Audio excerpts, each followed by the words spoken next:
Hey YouTube, how you guys doing today? Kevin here coming at you with another video. We are going to pull this carburetor off, back off. I'm actually going to do that off camera because you guys have already seen how to pull these carburetors off. I've done it when I first did the videos. So you guys can go back and look at the videos on when I started pulling this thing apart. I want to talk to you guys a little bit about this though. After I pull it off, I am going to show you guys how to rebuild this. Okay, so I drilled out, where is it there? This little plug right here, this little doohickey thingamajiggy thingy what's it, which was actually in front of the adjusting screw. So I did that so I could fine tune this bike and adjust it. Now this carburetor here was set by factory, and I like to leave that plug in because if you're going to restore this bike, it just shows that even the carburetor was untouched. So I only drill out that plug if the bike has a running issue or needs to be fine-tuned, or in this case where the bike was running kind of messed up, then I was going to try to adjust it, and unfortunately that did not help. I could turn it in, I could turn it out, and there was no change on the running of the motor on the idle circuit. So it was all over the place. So we're going to go ahead and pull that apart and take this carburetor completely apart, clean it in the ultrasonic cleaner, and then reinstall it and put it back on. And in the case that that does not work, I'm going to go ahead in my box of parts and grab another carburetor that I know is good. Now I could just do a carb swap, but because the parts are getting vintage and getting hard to find, I don't sell carburetor parts, I don't sell used parts, I don't sell used carbs or anything like that. I keep all those. So I have one just in case I need to do it, but luckily I don't think we're going to have to because this carburetor here was in good shape. So that's the plan for this. So I'm going to get this carburetor ripped off, and then we'll get it on the bench and tear into it like a Slim Jim. I'll be back in a little bit. Okay, so I got the old carburetor off. I want to show you guys a couple of things you want to do. Make sure you do this. I want to put a piece of tape. This is just masking tape. It's easy to rip off. It's not going to take off any paint when I peel it off. You don't want to use duct tape. You can use electrical tape. And this right here just stops dirt from getting in there. And then I put a little piece of, I make a flag over the needle for the slide, and I put this up inside the grooves to hold it so nothing damages that, because that is very important to keep that clean and safe. Now when I took this apart, I did that same trick I showed you before. I had to take the oil box off. I used a little bungee cord just to hold it up so it's not flopping around and doesn't break an oil line, and then I moved my air filter box back by taking the screws off. So it all works out pretty well. I wanted to just go over that one more time with you guys because those are some great tips when you're doing these bikes. Now this bike is secure. I can work on this. I can leave this bike right here in the open and do it. Now I want to show you guys something. Don't get mad at me because the bike is being worked on. I haven't touched it in a while, but it's going to be in here after I get done Robert's bike. So here's my bike, and it's been sitting for over 2 years, and you can see the dirt, the dust. Okay, that's why you want to put a tape on there. That way any dust that kicks up, any dirt or anything comes up from the garage floor, from the wind or anything like that, this engine is sealed and protected. Okay, so that's what I wanted to show you guys. Alright, so I'm going to get set up to do the carburetor, and then I'll bring you guys back in. Alright, so we got you guys in the stand. We're going to go ahead and work on this carburetor. But before we do, please take a moment, hit that subscribe button and the bell icon so when I post a video, you guys get it. Okay, so this carburetor right here is still full of gasoline. I left the gas in it. We just pulled it off the bike, and well, you can see right here there's a couple of air intake ports here. This hole right here is for the choke. So the choke, you can actually follow it down. So when you pull the choke, it actually grabs its air from there. Then you have your main idle right here, and then this one right here is for your bowl. You can see how they just come through. You can actually see how they vent. This is a vent right here, and then this right here is your idle circuit. Okay, you can see how it's just, the carburetor's been cleaned in the ultrasonic cleaner, but sometimes stuff happens. Stuff gets in there when you're working on it. That's all you can guess. Alright, so what I'm going to do is I'm going to take a gas sample I'm going to undo this bottom screw. Let me see if I can blow you guys down there. Alright. Take out this flathead screw, and then we're going to drain this carburetor bowl into something we can make sure there's no contaminants, no droplets, okay? You can use a clear glass jar, or I'm using one of these right here. You can just tip it. Whoever wants to come out. It's just going to fill up in that. Okay. Now I'm going to take out this plug, the drain plug.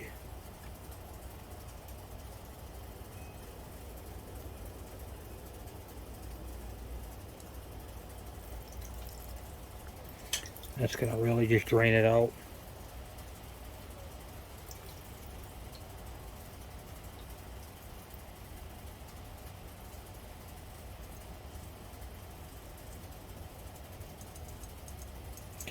Okay, the float's good. So like that, and now I'm going to take a look inside the fuel, and I can see some debris right there. So even after we clean it, some stuff did go through it. Look at that, right there. We're going to throw an inline fuel filter at it too. But what I don't see is any water droplets. So what I'm going to do is, see how there's no water in that? I'm going to actually go ahead and put a little bit of water in this so you can see what it will look like.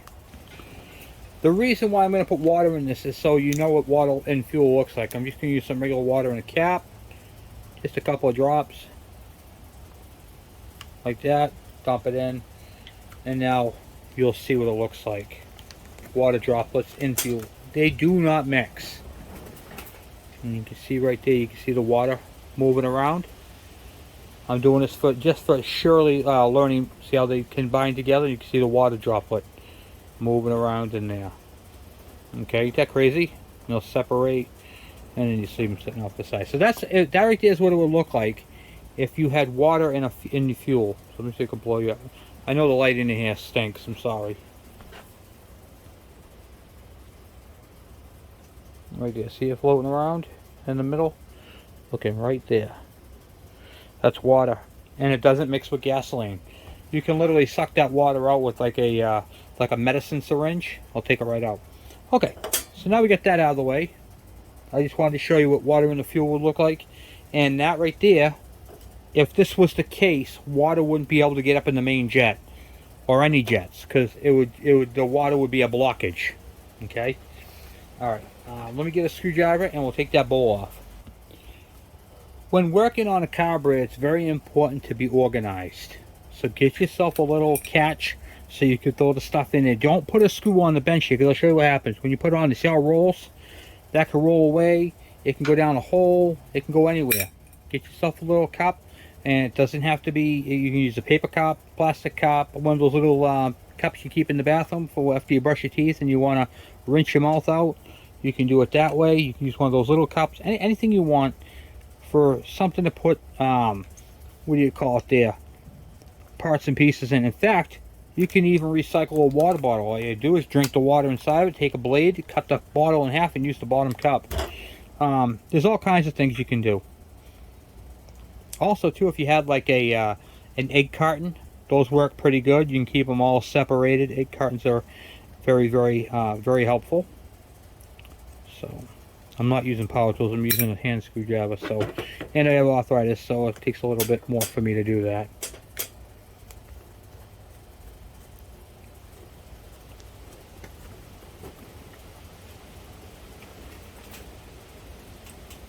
We're going to strip down this entire carburetor, piece by piece. Then we're going to set this thing up. We're going to set the floats. We're going to do everything. Everything. Okay. I wonder if I did have this carburetor apart. I was kind of second guessing myself on the way this thing's coming apart. Okay. Nice and clean now. See that? Okay, carburetor bowl looks good. Float pin came right out. Here's the float suspended gas. We're going to shake it. Okay, I do not hear any. So, if there was a hole in a float and you go like this, you'd hear it swishing around inside there. And the pontoons, which are these, are sitting nice and Nice and square and level. I can't see any light down here. These are good flows. So I'm going to move those off to the side. There's my needle. And then in here, you have your, whatchamacallit there, your main jet, which is right here in the middle, and then your pilot jet, which is right in here, which is your idle circuit. We're getting a little bit of wind. Okay, so we have to remove the pilot jet, which is way down inside this tube. It's right about down here, okay? Now, I want to talk to you guys about the screwdrivers, because this is extremely important. I'm going to show you guys a couple of bad screwdrivers first. This screwdriver right here has a nice flat straight top. The problem is, if you look at the top of it, it's twisted. So if you feel it, it's literally twisted to one side.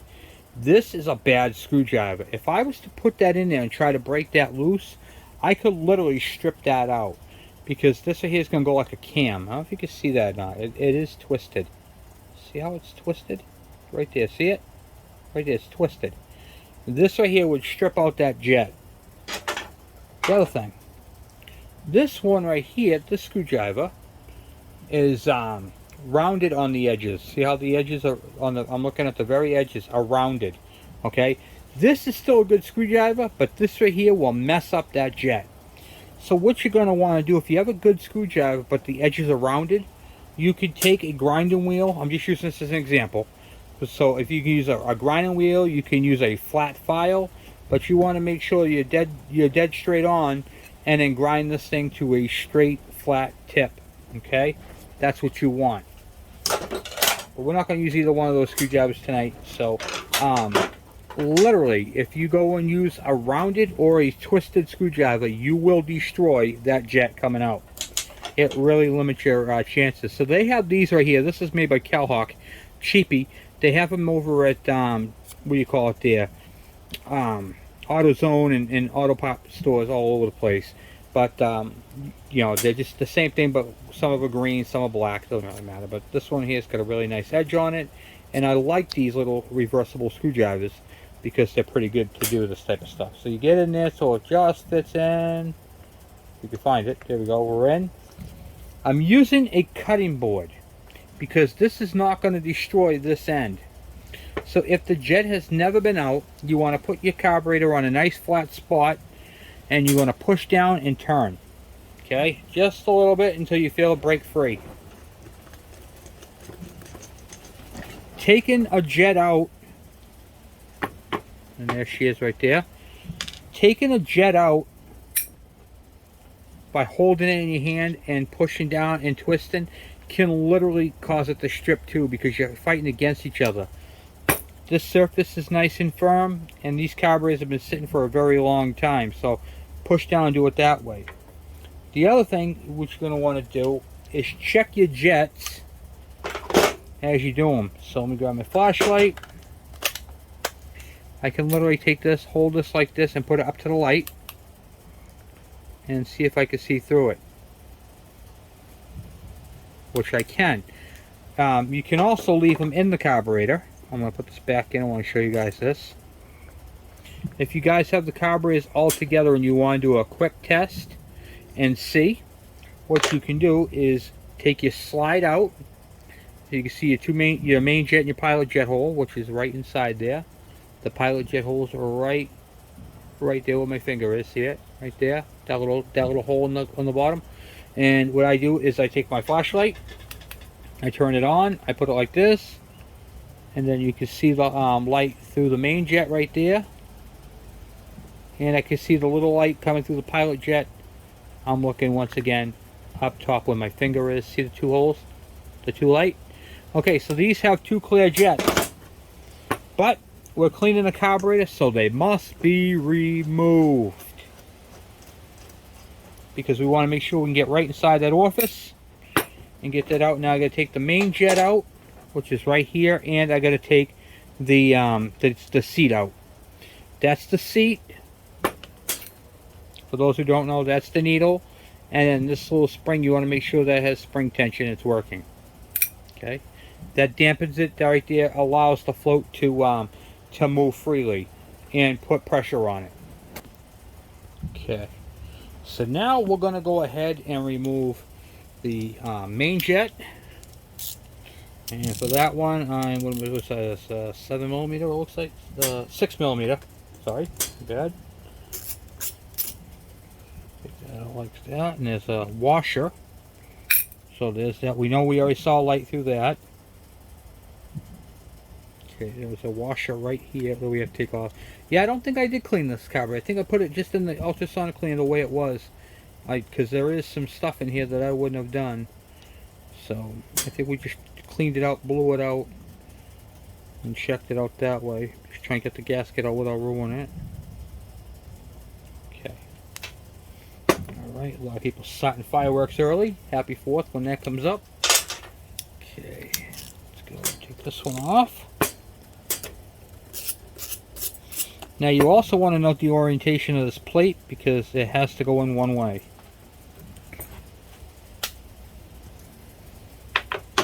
Mosquitoes are awful tonight. Okay, we'll take that all off. The reason why you want to take that is because you see that hole right there on the side? That's for your fuel inlet. That's where the fuel comes through here. You want to make sure that whole area is clean, the whole passageway. Alright, we can easily take this adjustment screw off. Not a big deal, but I like to clean everything. Go 100%, guys, 100%. Go big or go home, right? Okay, we're going to take off the choke next.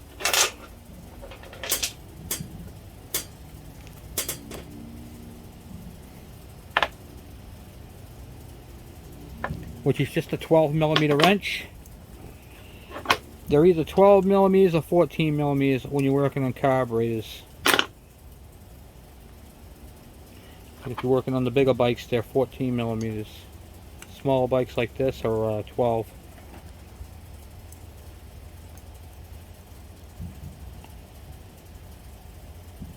And so the whole choke assembly is just going to slide right out in a minute.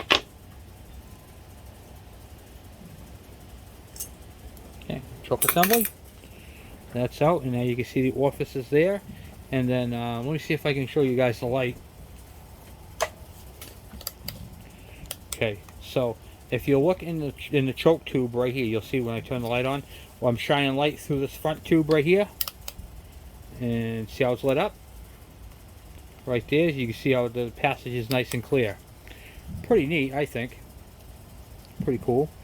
Okay, now what we're going. Oh, guys, it's been sitting for a while. I got to show you guys this. Sometimes water will not mix with the fuel, but it will contaminate it and make it look cloudy. That's cloudy right there because it's humid right now. You can see how cloudy it's getting. It's going to get cloudier than that. I'm just leaving that out there for a bit. Okay, we're going to remove that ring in a minute. Okay, we got to get that. So where are we at with this? This plug right here is nothing. Okay, this is just for vacuum. And it literally is right there. There is nothing on the other side. That you do not need to remove. But what we're going to remove now is this washer at the bottom. And we're going to take off this orifice tube that's right in the center here. Alright, I'll show you guys how to do that. Okay, to get that washer out, which is stuck in there and coming out, just take a screwdriver, put it at a slight angle, and just kind of go up with it like that. And there's the washer. That washer sits on this outer bank right here, and when you tighten up the jet, it sandwiches it and presses the what do you call it there? The orifice right into the machine, right into the case. See right here, you can actually see the pin right there because you can only put this in one way, and then you see the shoulder where the washer sits, and there's a shoulder on the top part, and it just kind of squishes it together so it can't move. Alright, now I'm going to show you how to get that out. You don't want to put anything in there. You don't want to mess up those brass threads because you will never get a jet back into this thing. It will be a nightmare. You will cross thread it, you will bind it, you will break it off inside it. It's not worth it. I'll show you guys my trick. I grab my smallest socket, which is a 4mm, very narrow. I stick that right on top, so if it's all the way around, I use the end of a screwdriver, the butt, and that's it right there. See that? Just kind of poked its way through. And slam it down a little bit. No. You can see how it's raised up. Sometimes you can put your two fingers in the bottom and then kind of help it wiggle it back and forth and get it all the way out the rest of the way, if you're lucky. If not, which is just bound up, then at this point what I would do is see if I can put something else in there that's not going to what do you call it there, get stuck. I'll put it on the edge, not on the center. You want to go on the edge.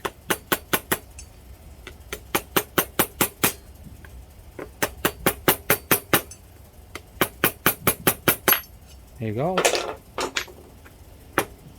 And there it is. Now you can see the shoulder on the top. So I'm going to put this together for you so you guys can see what I was talking about when you guys are using your washers.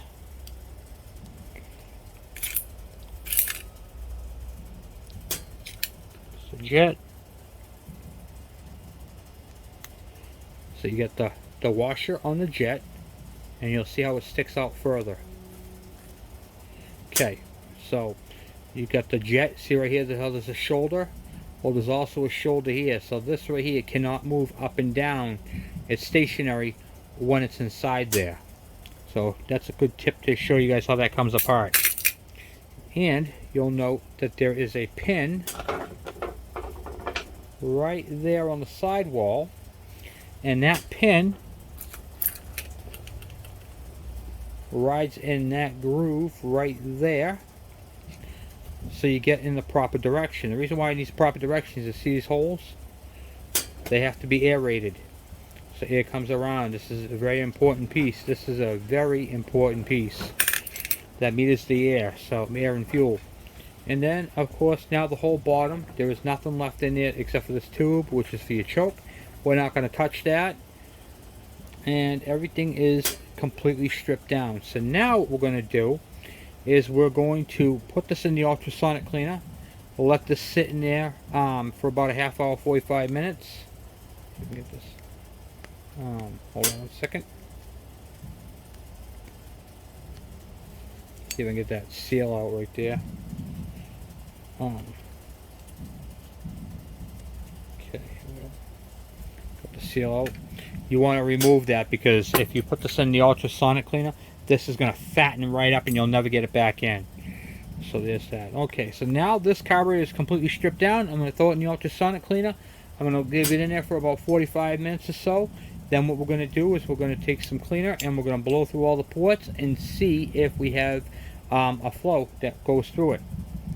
And if we do, we're good. I'll be back.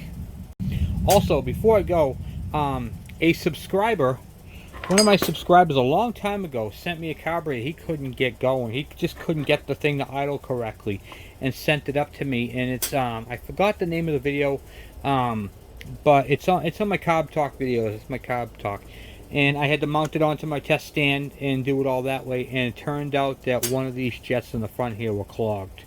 So typically it's the same thing. And one of the dead giveaways was the bike was running so rich. So even if it was factory adjusted, it was running rich. When I pulled out the plug on this, I could not adjust it in either direction. I could turn the screw in and out, but there was no change on the bike. So I just wanted to point that out. So I'm setting up the ultrasonic cleaner. I wanted to show you guys this. This is a fairly big size one. You can see how I got the carburetor in the bowl. And then over here I'm going to put all the parts and pieces. But if I put the parts and pieces in here, they're going to fall right to the bottom. So I'm going to show you guys my solution. If you guys have a ultrasonic cleaner, you can get these right at your market, which is these right here. These go in your sink and catch all your food and everything from going down the drain. You can either set it on there and put it, put the parts and pieces inside there like that, or you can do what I do, and I use one of my little metal dishes like that. I throw this on top, and then I throw all my little parts and pieces in there. Okay, and for the next part, I'm going to show you guys how to keep your floats from floating to the top. So whenever you're doing one of these, you put this in there, the floats automatically go to the top because they're floats. That's what their job is. But what you got to do is you got to keep them down so that they won't float up, so they can get clean all the way around, or you're just going to have a line through them. So what you can do is you can take these twisties, these come on bread, you put it around here like so. Just give it a couple of twists and then stick it through one of the square holes like right here, but stick it down low, and then it'll be it won't come up. It'll stay on the in the what do you call it there, your mix. Okay, so I'm not going to clean these because I already cleaned them once and they're good. But if you need to, that's how I do it. Everything else is going to be re-cleaned. Now, in a ultrasonic cleaner, they make a solution stuff, chemical that you pour in there, and it's specifically for cleaning carburetors. It's $44 a gallon. You're only going to use about a few ounces of it at a time. Me personally, I've been doing this long enough where $44 for 1 gallon of anything is a lot of money because I do a ton of carburetors.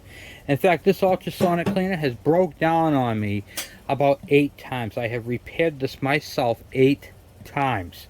Okay, and I've had this thing for a while. I bought it brand new, and it's been a great machine. I have worked out, knock on wood, I'll knock on my head, all the bugs out of this thing. Okay, so far. So, what do I use? Well, of course you're going to use 99% water.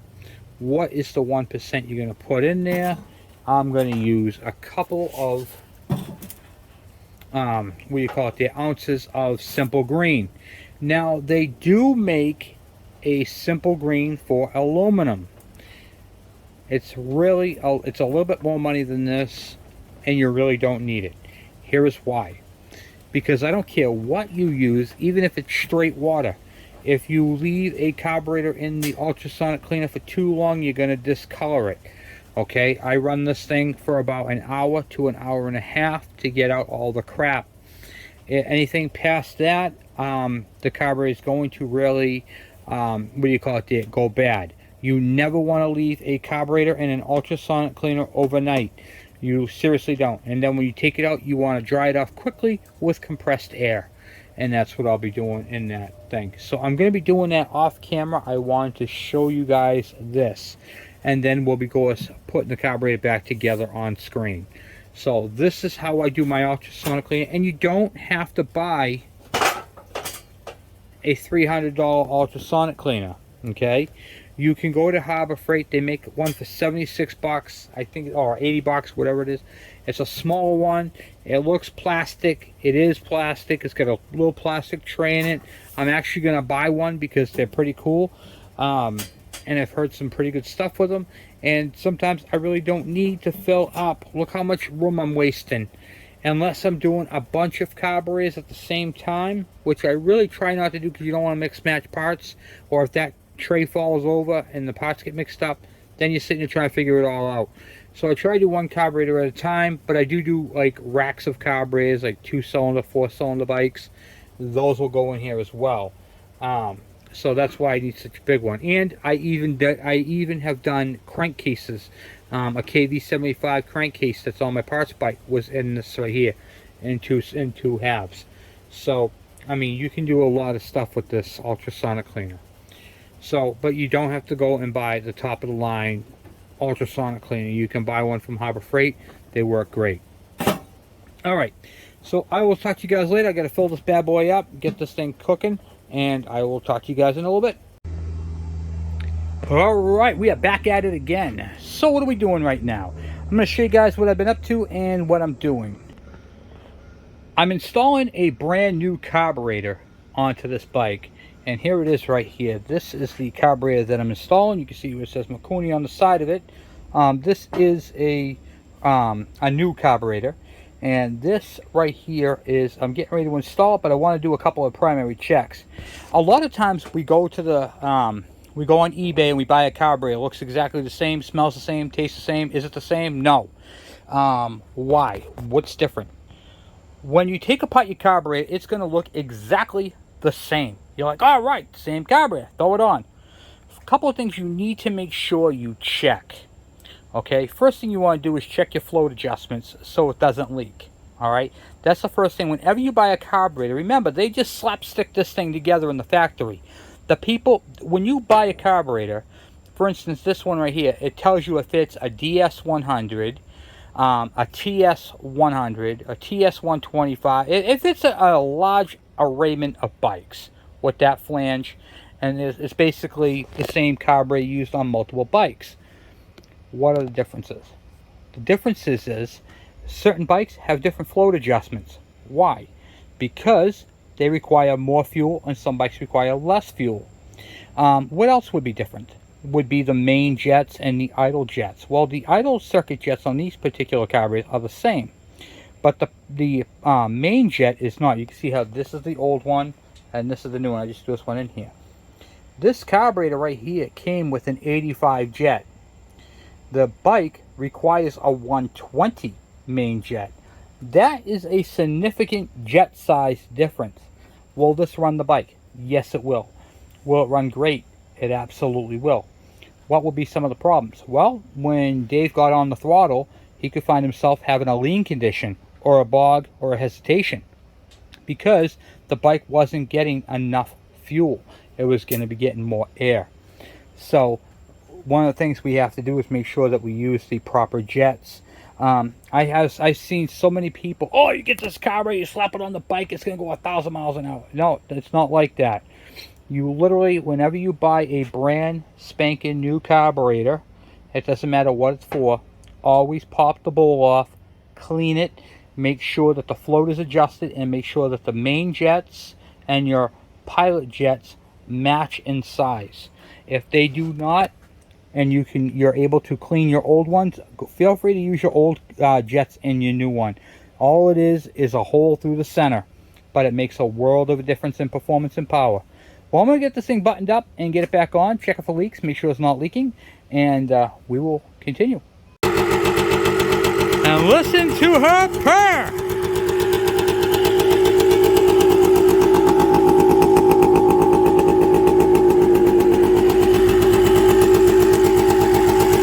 Brand new carburetor. It's up. Brand new petcock. Brand new fuel line. The fuel filter is right here. I gotta put the cover back on.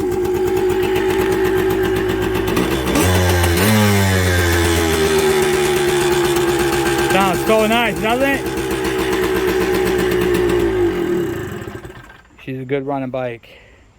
So anyway, guys, this is going to wrap up this. I just got to throw that side cover on, and then this bike is done. I'm going to go and put that cover on, give this thing a bath, put the taillight lens on, and then this thing is going home. And then we are working on Robert's bike. I did take this thing for a rip up the street, and I'll tell you, I was very impressed with it. It has a lot of power. So, and once again, guys, the most important thing you do whenever you buy a brand new part, especially a carburetor, make sure you don't just slap it on your bike. Make sure you check your float adjustments. Make sure you clean it. Even a brand new carburetor needs to be cleaned, because don't forget, these things come out of the molding machine, and it goes through an assembly line. They wash them, but they don't get all the fine powdery particles out. Spray it down, get all that crap out of there, and then go ahead and readjust your floats. Make sure that the jets all match, because you can't, it's impossible to have one carburetor for an arrayment of bikes. Okay, there is differences, and that's what, you look in the book, you'll see your specifications. So I'm very happy with the way this thing turned out, and I hope Dave is too. So anyway, guys, once again, thank you for watching, thank you for subscribing, and I will talk to you guys later. I'm out.